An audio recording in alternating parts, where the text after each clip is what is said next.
वो राजस्थान में एक अध्यापिका थी जो मेरी कहानी पढ़कर मुझसे मिलने आई। मैं उससे होटल में मिला और हमने मजेदार काम किया।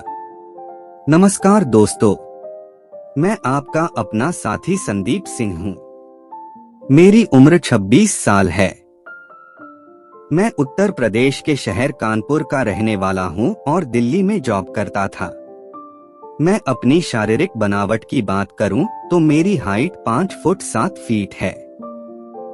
मेरा शरीर बिल्कुल फिट है। उसकी वजह यह है कि मैं प्रतिदिन एक्सरसाइज करता हूं। मेरी कंपनी ने मेरा तबादला मुंबई जैसे बड़े शहर में कर दिया था। मुंबई मेरे लिए नया शहर था। मुंबई में मेरा कोई दोस्त नहीं था। मैं अपनी कंपनी में काम करने वाले एक साथी लड़के के साथ रहने लगा, लेकिन मुझे बिल्कुल अच्छा नहीं लग रहा था। इसलिए मैं 1 महीने की छुट्टी लेकर अपने घर कानपुर आ गया। उन्हीं दिनों मुझे ए शर्मा के नाम से एक ईमेल आया। उसने लिखा था कि मुझे आपकी कहानी को पढ़कर बहुत अच्छा लगा। मैंने भी धन्यवाद लिखकर उसके मेल का रिप्लाई दे दिया। थोड़ी देर बाद उसका मेल आया कि आपका नाम क्या है। मैंने अपना नाम बताया और उसका नाम पूछा। उसने अपना नाम अनन्या शर्मा बताया। ये नाम और शहर दोनों बदले हुए हैं। मैंने पूछा कि आप कहां से हैं और क्या करती हैं? उसने कहा कि वो राजस्थान से है और एक सरकारी स्कूल में अध्यापिका है। हमारे बीच बातें होने लगी। उस दिन कुछ ऐसी बात जमी कि हम दोनों में रोज ही बातें चलने लगी। एक दिन उसने मुझे बताया कि वो शादीशुदा है और उसकी शादी को करीब 6 साल हो गए हैं। उसके पति भी सरकारी विभाग में हैं। हमारी बातें मेल से हैंगआउट पर आ गईं। हम दोनों काफी बातें करने लगे। करीब 10 दिन बाद जब उसको मुझ पर भरोसा हुआ, तब अनन्या ने मेरे साथ अपना मोबाइल नंबर शेयर किया और फोटो भी भेजी। वो फोटो में काफी अच्छी लग रही थी। वो खूबसूरत तो थी ही। अनन्या की उम्र करीब 28 साल की थी। उसका फिंगर काफी आकर्षक था। वो कयामत लग रही थी। उसकी हाइट करीब 5 फुट 4 इंच के आसपास की थी। मैंने उसकी तारीफ की। अब हमारी रोज रात में भी बातें होने लगी। एक दिन अनन्या ने मुझे मिलने के लिए बोला, तो मैंने अनन्या को बताया कि मैं नहीं आ सकता हूँ। उन दिनों मेरे घर पर काम चल रहा था। मैंने अनन्या को सब कुछ बताया। अनन्या ने कहा, ओके, तुम नहीं आ सकते हो तो मैं तो आ सकती हूँ। मैंने कहा, हाँ ठीक है, तुम आ जाओ। वो आने को तैयार हो गई। मैंने पूछा, होटल बुक कर दूं? अनन्या ने कहा, नहीं, मैं अपने हिसाब से बुक करूंगी। दूसरे दिन अनन्या का मैसेज आया कि मैं आज कानपुर पहुंच जाऊंगी। तुम शाम को मुझे होटल में मिलने आ जाना। मैंने कहा, ठीक है, शाम को मिलता हूं। शाम को करीब 4 बजे अनन्या का मैसेज आया कि वो कानपुर पहुंच गई है। मुझे पता चल गया कि अनन्या से मिलने जाना है, तो मैंने अपने घर में बता दिया कि दोस्त के घर में कुछ कार्यक्रम है, वहीं जाना है। मैं जल्दी जल्दी तैयारी करने लगा। सर्दियों के मौसम में दिन बहुत छोटे होते हैं। दिन कब ढल जाता है कुछ पता ही नहीं चलता। लेकिन वो दिन काटे ही नहीं कट रहा था। जैसे तैसे दिन कटा और शाम हुई। मैं घर से निकल गया। मेरे घर से होटल तक का रास्ता करीब 45 मिनट का था। सर्दियों के मौसम में बाइक चलाना बहुत मुश्किल है। होटल पहुंचते पहुंचते मेरे हाथ पैर ठंडे हो गए। मैंने बाइक को पार्किंग में लगाया और अनन्या को फोन लगाकर उससे कमरा नंबर पूछा। उसने बता दिया। मैं होटल के रिसेप्शन पर गया और उसके दिए गए कमरा नंबर के बारे में पूछा। रिसेप्शनिस्ट ने मेरा नाम पूछा और अनन्या के कमरे में फोन लगाकर उससे पूछा। उधर से हामी मिलते ही मुझे एक बंदे के साथ भेज दिया गया। उस बंदे ने मुझे कमरा दिखाया और चला गया। मैंने कमरे की घंटी बजाई तो अंदर से आवाज आई, कौन? मैंने कहा, संदीप। उसने तुरंत दरवाजा खोला। मैं पहली बार अनन्या को सामने से देख रहा था। थोड़ी देर तक मैं उसे देखता रहा। उसने हेलो बोला और मुझे अंदर खींच लिया। मेरे अंदर आते ही उसने झट से दरवाजा बंद कर दिया। मैंने सामने से अनन्या को देखा तो सेम वही फिगर था जो मैंने फोटो देखकर उसके बारे में आपको बताया था। बस सामने से उसका दूधिया रंग और भरा हुआ बदन मुझे नशे में ले आया था। मैं ठगा सा खड़ा उसे निहार रहा था।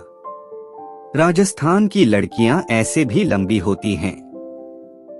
उसका हल्का सा लंबा चेहरा था और वो काफी अच्छी लग रही थी।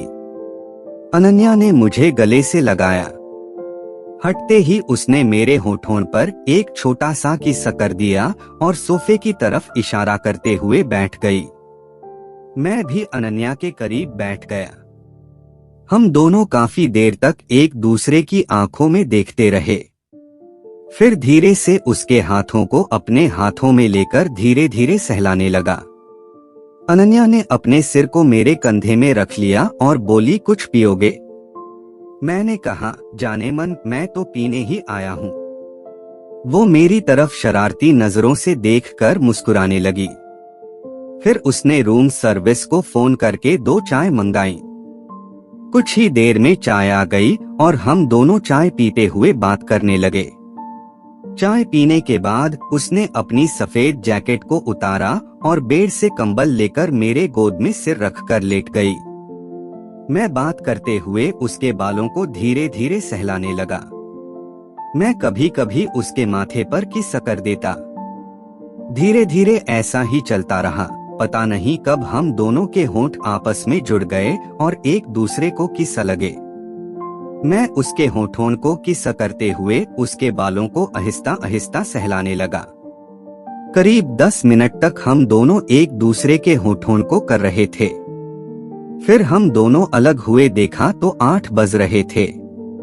अनन्या ने पूछा, खाना खाओगे? मैंने कहा कि मैं तुम्हें खाऊंगा। अनन्या ने कहा, देखती हूँ कितना खाते हो।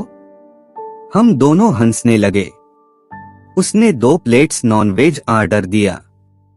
मैंने पूछा, अनन्या तुम नॉनवेज खाना पसंद करती हो? उसने बताया कि हाँ, जब से मैं इस स्कूल में आई हूँ तब से मैं अपने स्कूल की एक अध्यापिका से नॉनवेज खाना सीख गई। वो केरल से हैं। उन्होंने मुझे नॉनवेज खाना सिखाया और मुझे भी पसंद आ गया। बस तभी से खाने लगी। लेकिन मेरे यहाँ कोई भी नहीं खाता है। यही सब बातें करते हुए मैंने अनन्या को पीछे से अपनी बाहों में जकड़ लिया और गले में की करने लगा। अनन्या ने भी खुद को मेरी बाहों में ढीला छोड़ दिया और मस्त होने लगी। मैं कभी अनन्या के गले में की करता, कभी कान के नीचे की करता तो कभी पीठ पर। फिर मैंने अपने हाथ को अनन्या के पेट पर रखा और धीरे धीरे पेट को सहलाने लगा। वो मेरे हाथ को ऊपर ले जाने लगी।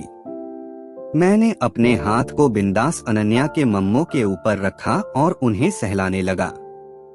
फिर मैंने झटके से अनन्या को अपने सामने किया और उसके गुलाबी होठों पर अपने होठों को लगा दिया। मैंने आराम से अनन्या की टी-शर्ट को निकाल दिया और अनन्या ने मुझे की करते हुए मेरे कपड़े उतार दिए। कुछ देर बाद मैंने उसे उठाया और हम दोनों एक दूसरे को किस करने लगे। अनन्या को मैंने अपनी गोद में उठाया और ले जाकर बेड पर लिटा दिया।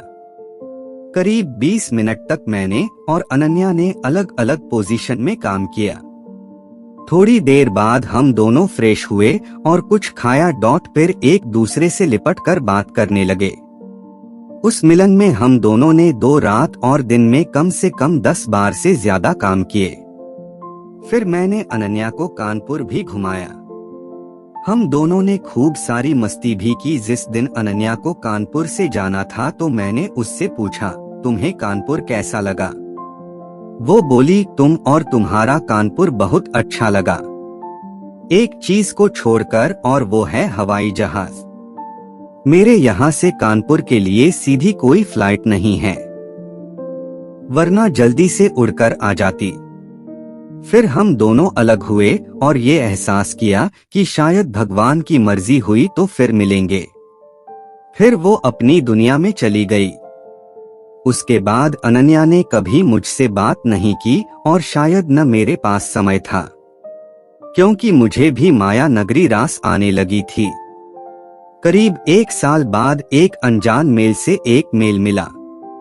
उसमें अनन्या ने अपने बारे में लिखा था और साथ में एक फोटो भी थी। मैंने फोटो को देखा तो उसमें एक प्यारी सी बच्ची की पिक थी। बच्ची अनन्या की तरह थी। उसने पिक के नीचे लिखा था कि पहचानो कि ये कौन है। मैंने मेल का उत्तर दिया। थोड़ी देर बाद एक फोन आया। उसने जैसे ही हेलो बोला, मैं उसकी आवाज को पहचान गया। मैंने कहा अनन्या। वो शांत हो गई, फिर धीमे से बोली हाँ। हमारी बात होने लगी। वो कुछ संकोच कर रही थी। ये शायद इतना समय बीत जाने के कारण हो रहा था। तब भी हमारी काफी बात हुई। उसने कहा, संदीप, तुमने मेरे लिए इतना किया, उसके लिए थैंक यू। ये बच्ची हमारे प्यार की निशानी है और हमारे परिवार में ये पहली बच्ची है। आज तक मेरे ससुराल में कभी बेटी नहीं हुई। मेरी ससुराल में सभी बहुत खुश हैं और ये सब तुम्हारी वजह से हुआ है। मैंने कहा, मैं कुछ तो तुम्हारे काम आया। वो बोली, तुमने मेरे लिए इतना किया है कि बस एक चीज तुम्हारे लिए करना चाहती हूँ, मना मत करना।